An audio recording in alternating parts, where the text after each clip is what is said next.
اور انشاءاللہ مجھے یقین ہے کہ آپ لوگ بھی اس ہماری کال میں بھرپور ساتھ دیں گے. ہم جو قائدین ہیں ہم سب سے آگے ہوں گے. اس طرف کے قائدین سے بھی اس وقت میری علی جیلانی صاحب، میر واعظ عمر فاروق صاحب اور شبیر شاہ صاحب سب سے بات ہوئی تھی، یاسین ملک صاحب سے بات ہوئی تھی.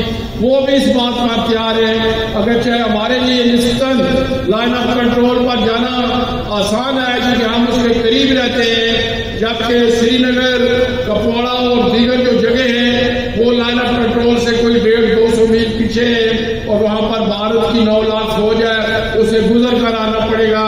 لیکن بہرحال ویسے بھی مقبوضہ کشمیر کے لوگ شہید ہو رہے ہیں اور پچھلے 4-5 دن میں 17 سے زیادہ ہمارے نوجوان شہید ہوئے ہیں. تو ہم کیوں نہ ایک ہی دفعہ یہ طے کریں کہ ہم نے اس لائن آف کنٹرول کو توڑنا ہے اور کشمیر کو اکٹھا کرنا ہے ہم نے.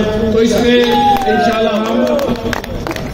پہ ہم انشاءاللہ تعالیٰ اپنی جو کوششیں ہیں اسی اتحاد کے ساتھ آگے بڑھیں گے اور مشاورت کے ساتھ. جب میں یہ کہتا ہوں کہ اس کے بعد ہم انٹرنیشنل لیول پہ وہ شروع کریں گے تو میں سمجھتا ہوں کہ آج تک جو مسئلہ کشمیر زندہ رکھا ہوا ہے وہ مقبوضہ کشمیر کے حریت پسندوں اور جوانوں نے، اور دوسرا جو بیرون ملک ہمارے کشمیری ہیں انہوں نے زندہ رکھا ہوا ہے.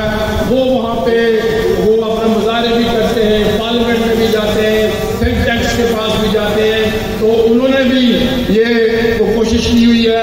اور جب ہم یہاں پر لائن آف کنٹرول اپنا لائن آف کنٹرول کو توڑنے کی بات کریں گے تو اس وقت برطانیہ سے بھی 2-3 ہزار لوگ آئیں گے، کینیڈا سے آئیں گے، امریکہ سے آئیں گے، فار ایسٹ سے آئیں گے. اور جب وہ لوگ یہاں پر یورپ سے بھی آئیں گے، جب وہ لوگ یہاں پر آئیں گے تو ان کی حکومتوں کو بھی بولنا پڑے گا کیونکہ وہ صرف کشمیری نہیں ہے بلکہ ان ممالک کے بھی باشندے ہیں. تو اس طرح ایک دنیا ساری جو ہے وہ ہماری حمایت میں آئے گی اور انشاءاللہ تعالی ہم یہ الٹیمیٹلی